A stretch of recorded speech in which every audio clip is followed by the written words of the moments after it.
Before we even begin, here is a reminder of what we're dealing with because of dog culture. A while ago, I made a video about how dog people sometimes literally want to be dogs, as in, live like them, act and look like them, etc. And if this is not considered a severe form of mental illness, then nothing is. I've been waiting.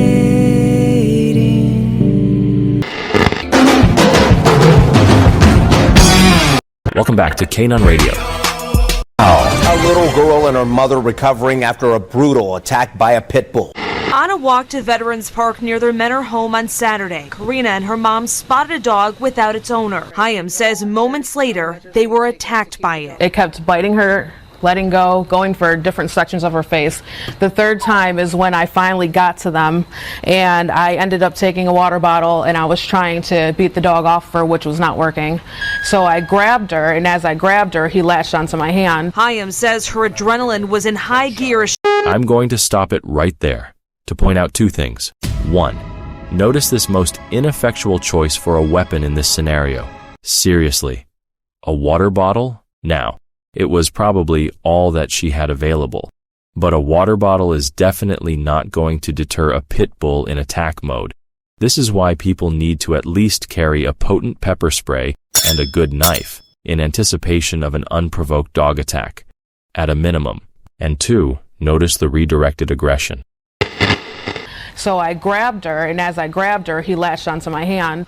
Basically, people are allowed to own beasts so dangerous that a parent who encounters one while walking about with their child can't protect themselves or their child from it. Just let that sink in for a moment. This is the kind of society many seem willing to tolerate. The third time is when I finally got to them. So, it sounds like this dog had a hold of her daughter for some time before she could even react.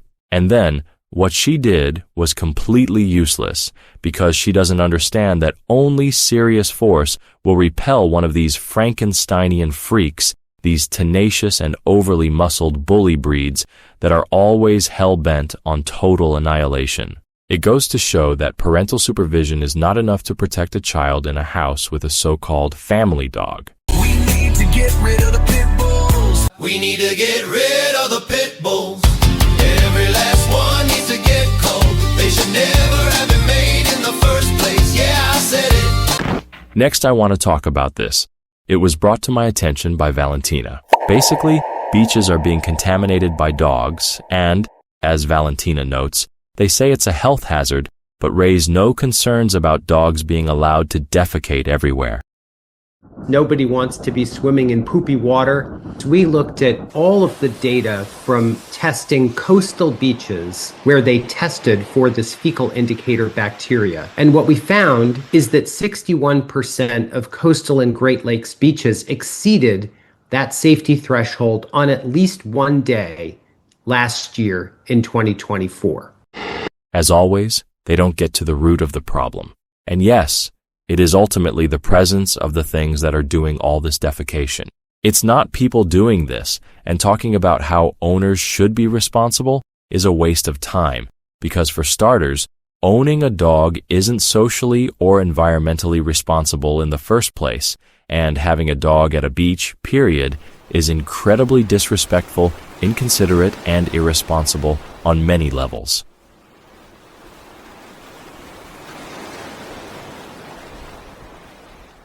And let's just be real here. It's a fact that if there were no dogs, people would not be dealing with shit-infested waters on this scale. Dog defenders will jump in and say that people also take dumps in the ocean or whatever, but if that bothers them, why are they okay with adding even more fecal matter to the mix? It's still not an argument in favor of dogs on beaches.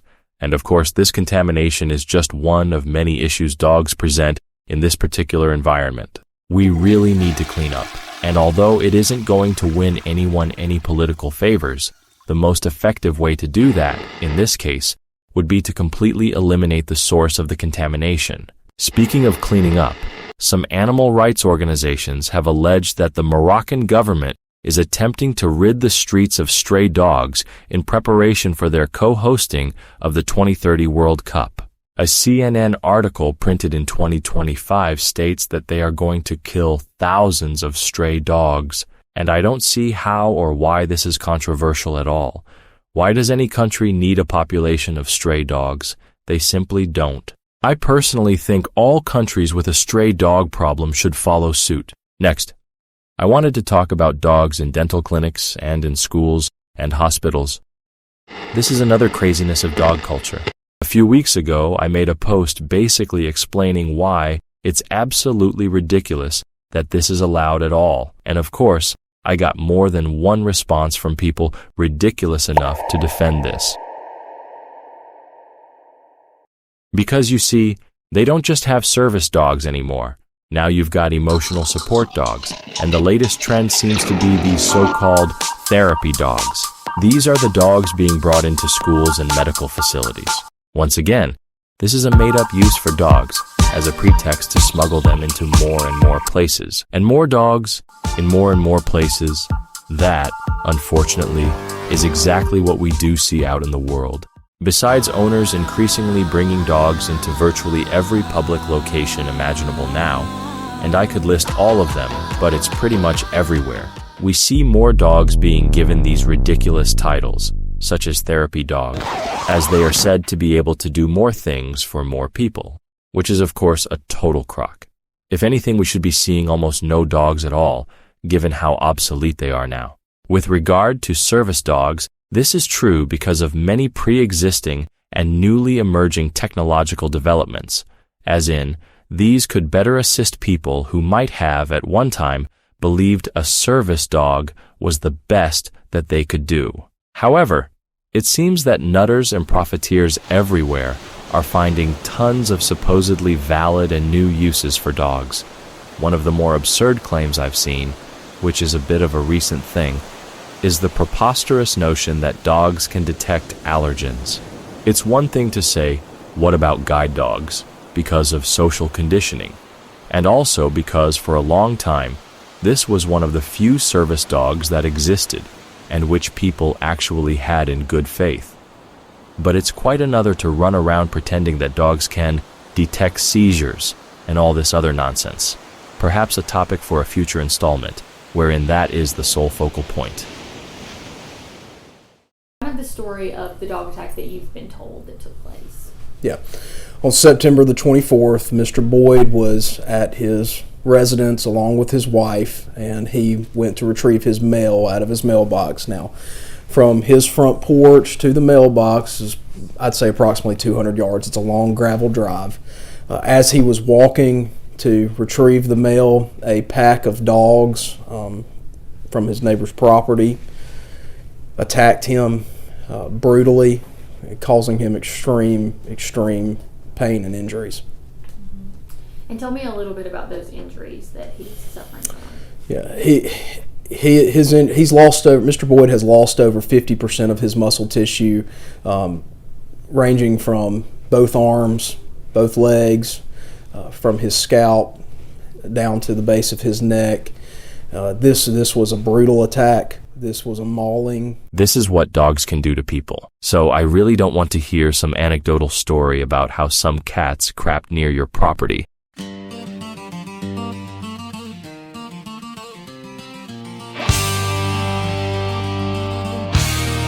This is for all the trolls.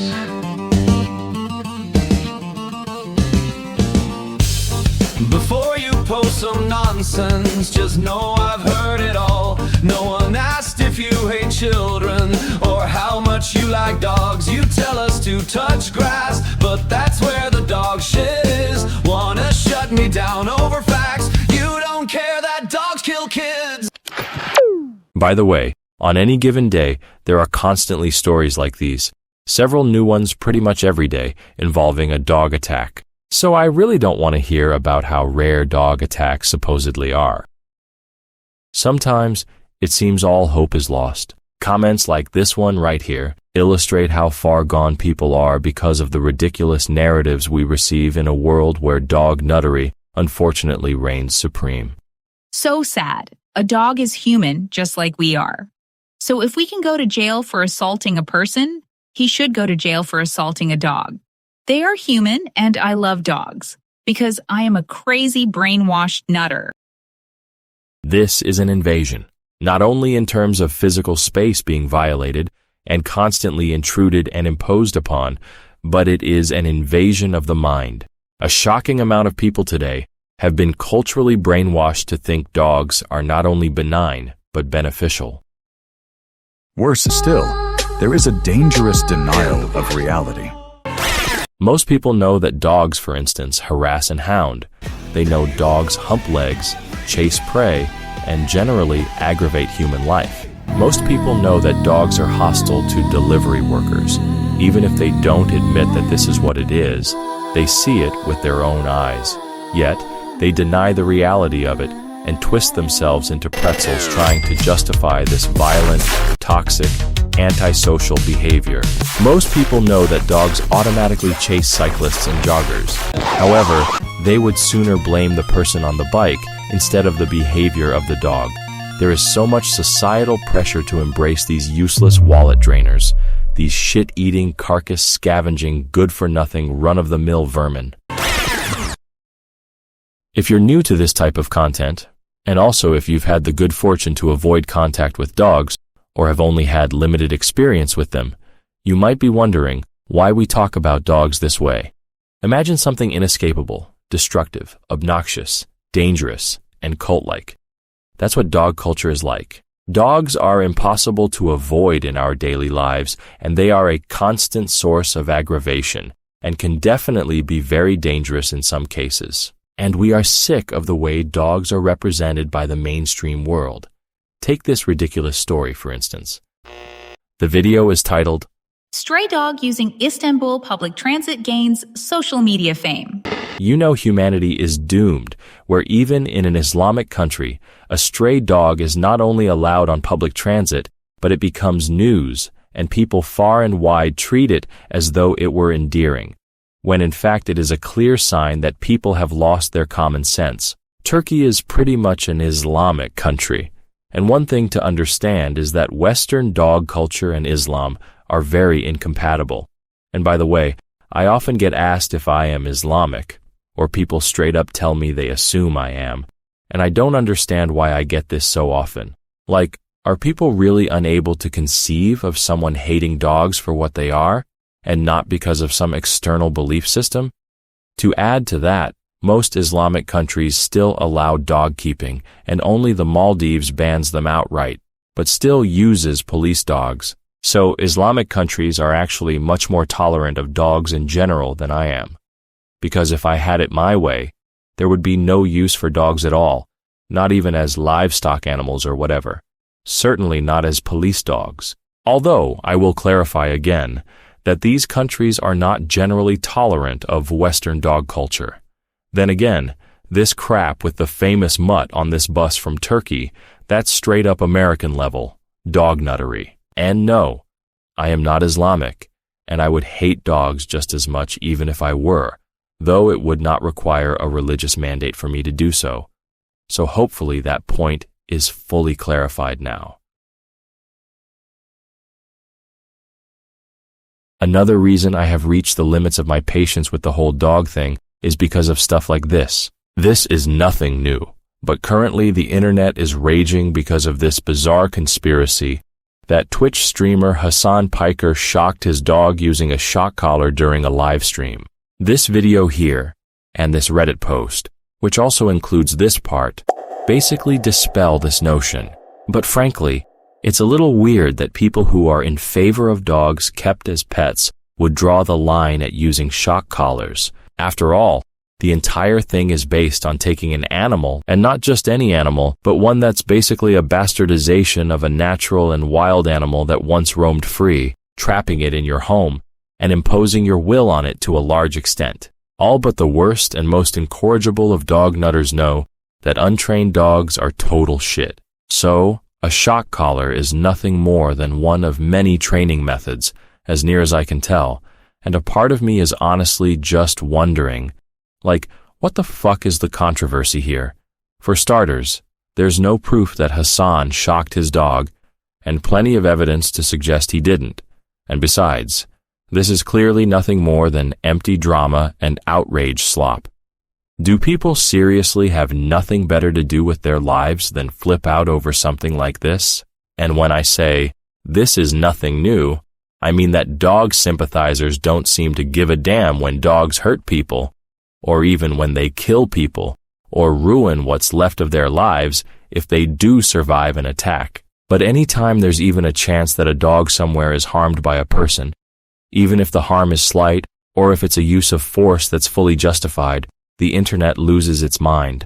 The same thing happened when the little crap hound was struck with a rock and killed because it had been menacing a mail carrier. Many dog apologists tried to invoke the dog's small size as a defense for its unwarranted hostility, which, let's remember, the dog's own behavior is the single factor that led to it having a rock hurled towards it.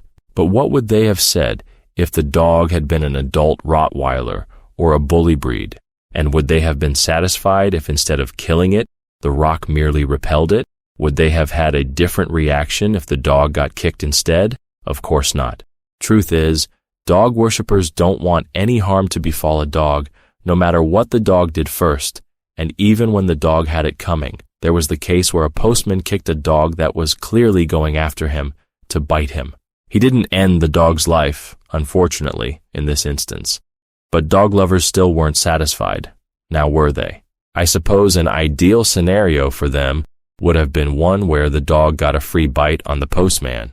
There was the case where some dog-loving weirdos put a dog in a jail cell with some inmates, and one of them struck the dog because it encroached on his very limited personal space. And I mean, if you're going to be mad at anyone in this scenario, it should be the ones who put the dog in there with some jail inmates, not someone trapped in a tiny room with a hyperactive flea bag with fangs. It's funny how quickly they abandoned the whole blame the owner stock response. It basically comes down to this. Talking about a dog. If I don't want a dog to touch me, I don't have to let a dog touch me. If I don't want the dog to touch me, and man, you want to record too?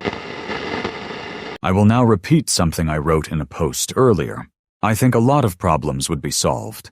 In terms of the dog crisis, if only dog nutters could understand the basic fact that dogs are simply not human.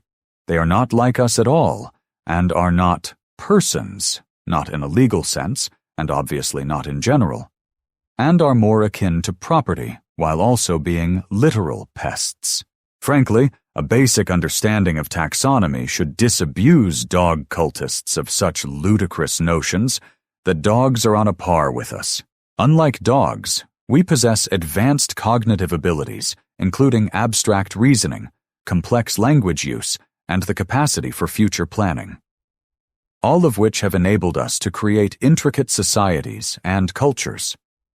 Dogs are incapable of abstraction and have no clue what morality is. Basically, dogs are not moral actors. They are not intelligent. Dogs are malicious, violent by default, and highly instinct-driven. It's in their nature. Dogs are not on equal standing with us, and should never be granted the same rights we enjoy. So much of the trouble in the world, and particularly that which arises out of the dog world, stems from this confusion and this aggressive insistence that the presence of dogs should be part and parcel of the human experience. I want to briefly address this as well. This is basically my response to a nutter who actually tried to tell me they think dogs are cleaner than people. Not just cleaner, but a lot cleaner somehow. And this was their response to what I wrote. She basically told me that she herself is a disgusting person, and that is her rationale for her statement that dogs are cleaner than people. You really just can't make this stuff up now, can you? And on that note, it should be added that dogs will literally eat anything. When dogs are ready to eat, sometimes they'll wait to be spoon-fed, and then there's here, who is thankfully doing okay now after giving her family quite a scare with her appetite recently. This week, the Corona Animal Emergency Center in California shared the story to social media after veterinarian Dr. Jenny Elwell-Gherkin had to perform emergency surgery on the worthless mutts stomach. In that process, Dr. Jenny removed, get ready, 1 scrunchie, 2 hair ties, 1 shoe insert, 1 small onesie, And here's the big one, 24 socks. It's highly likely that the age-old excuse of "my dog ate my homework" is based on actual dogs eating literal homework papers, even if this is more often something made up by kids in school who simply didn't do their homework. It's not a stretch to believe a dog would do this. Why? Well, because dogs will actually eat many non-edible household items, including paper. The persistent consumption of non-food items is a documented condition in dogs, with cases involving the ingestion of a wide variety of non-edible materials. This behavior sometimes results in serious medical emergencies, often requiring the dog's foolish owner to cough up thousands for life-saving surgery. Dogs have been known to eat all of the following and more: poop, rocks, fabric, plastic, socks, underwear, paper including wallpaper, wood, garbage items, children's toys, plants, discarded tampons. Dogs will eat AirPods, and there is no shortage of stories about dogs eating some very strange items, like in this thread here, or this one. But wait, did you get that? Dogs will even eat AirPods. This refers to Apple's brand of wireless Bluetooth earbuds. Then there are stories like this one, where a dog will eat an entire blanket. Carrie and Clayton Law love their 7-year-old golden doodle named Nobody Cares, even after he ate $4,000 in cash. I was like, he ate the money. He ate the $4,000. The cash lay on the kitchen counter. It was money to pay for a new outdoor fence.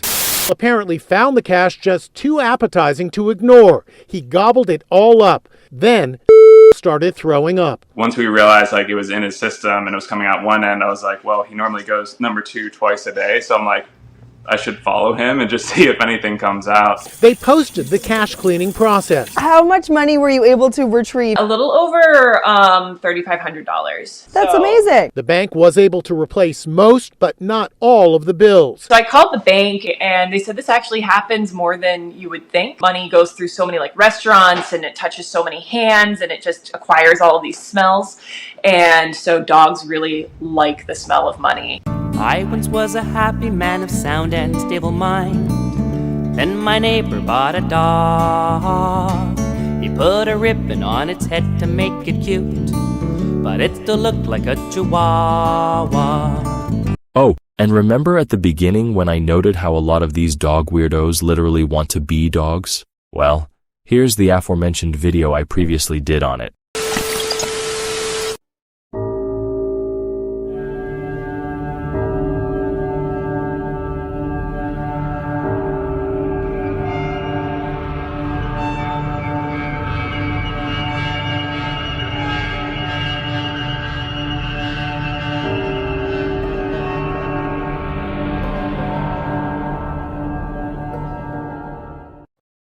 I've talked about the insane level of dog nuttery on Quora before. I was even thinking about making another video about it, as I already have one like that, which I made a little while ago. Low visibility on most posts is the main reason I recently went about a year without posting on that site. I would log in periodically, but not very often at all. And I must say that in some ways, the tide does seem to be turning. Slowly, but surely. I just mean, many of my anti-dog posts and answers are getting surprisingly popular, although it took many months of that content sitting and rotting for this to start happening. But on the other hand, that site remains a dog nut cesspit, which brings us to today's topic. So, I was on the site's main feed, which is what you're taken to as soon as you log in. I usually avoid that section, or I don't hang out there for very long. If I do, it is only to collect those cringe memes and dog-related nonsense images I sometimes post. That is where I get easily 99% of them. I am telling you, Quora's homepage is littered with this shit. Even when I downvote this content and submit feedback like, show me less of this, it's still almost all I see. So, as I was saying, I was on that site's homepage, and I saw this. Here is just one of the posted responses under that question. Here is another.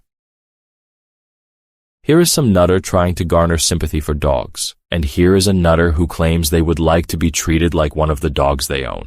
From songs like this, Now I wanna be And this one, House dog, street dog, dog of the world unite. to the weird craze in Berlin where hundreds gathered to bark at each other.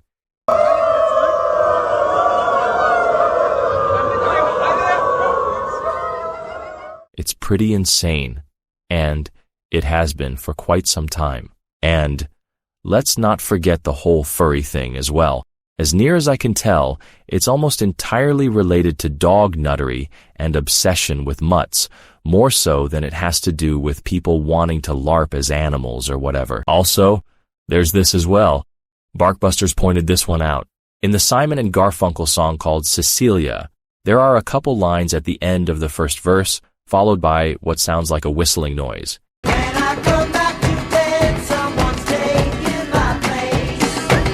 And it does seem like it's used to call to mind the idea of a dog. And of course, this gets into a whole other topic, that being nutters wanting to be with dogs. The crazy varies, and it ranges from them wanting to be dogs to them wanting to be with dogs, perhaps both sometimes.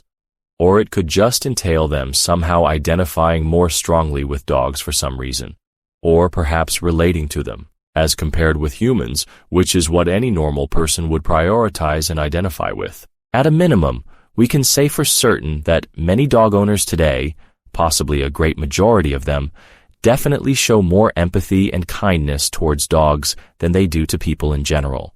Some of them might make exceptions for people who are very close to them only.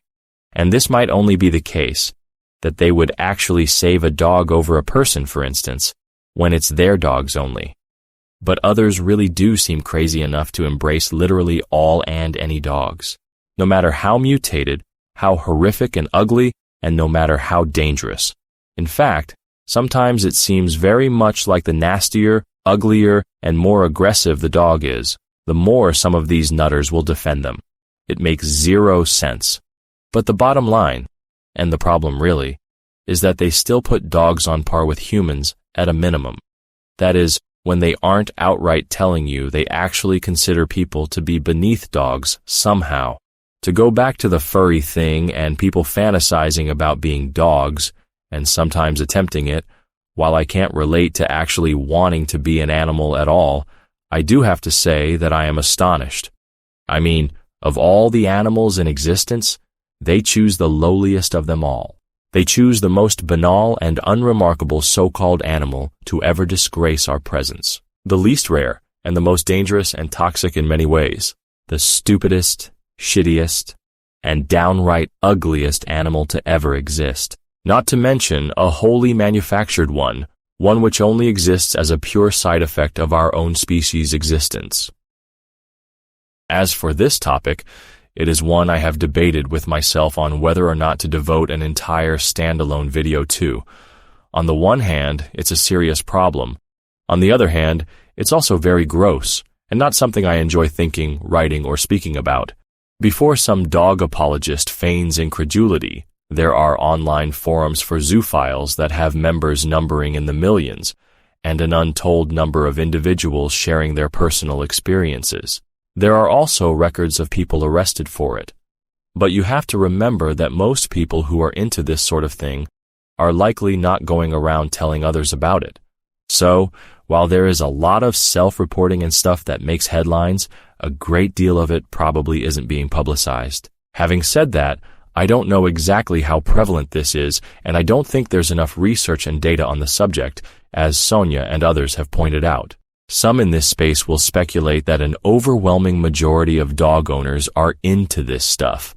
That is to say, dog owners being way too intimate with their dogs. And actually, they do this even if they actually aren't going, let's just say, full nutter with these foul beasts. As for owners going full nutter, I personally do not believe it is quite that prevalent, but I do think it is shockingly common, and probably much more common than most people realize. However, just knowing they're as intimate as they are with these beasts, or that they sleep with dogs, even when nothing besides catching Z's is occurring, it is bad enough as it is. I don't know what is so off in a person's wiring, that they feel comfortable even touching or being near a dog, much less letting their feces-munching, anus-licking flea bags lick them on the mouth and face. Even allowing a dog to lick one's hand is weird, and a major sign of lack of healthy boundaries. I have been around dogs before in the past, namely when I was in my youth, and I have never once allowed a dog to lick me anywhere. So I truly don't understand how these weirdos are so comfortable sharing, shall we say, everything with these critters. This topic is very unpleasant, but then again, so is everything related to dog culture. Broadly speaking, someone has to talk about it. That is to say, from the perspective of what a major problem it is. All the more reason to take dogs away from everyone, I say. If you want to support this content and see more of it, like and subscribe. If you hate this content and want to fight for weird predator parasites, Get the fuck out of here! Here endeth the lesson.